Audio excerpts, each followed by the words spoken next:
बाद सब तैयारी आप तैयार हैं पूरी तरह से? बिल्कुल तैयार हो। दोस्तों पवन सिंह अब चुनावी मैदान में आने के लिए बिल्कुल तैयार हो गए और साथ ही पवन सिंह को बीजेपी का टिकट भी मिल गया है। पवन सिंह और ज्योति सिंह का मुद्दा बहुत ही ज़्यादा पवन सिंह को बदनाम कर रहा था। इसके वजह से पवन सिंह ने ज्योति सिंह के साथ समझौता कर लिया है और पवन सिंह अब ज्योति सिंह दोनों साथ रह रहे हैं।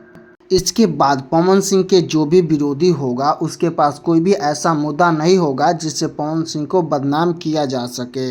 और साथ ही साथ ज्योति सिंह भी पवन सिंह को चुनाव में सपोर्ट करते हुए दिखेंगे, क्योंकि ज्योति सिंह का हस्बैंड है पवन सिंह और पवन सिंह को सपोर्ट करना उनका कर्तव्य है और दोनों अभी साथ में रह रहे हैं। जो भी उनके बीच विवाद था वो सब सुलझ गया है। दोस्तों पवन सिंह अब चुनाव में उतर गए हैं। आप लोगों को क्या लगता है पवन सिंह के बारे में, आप क्या सोचते हैं?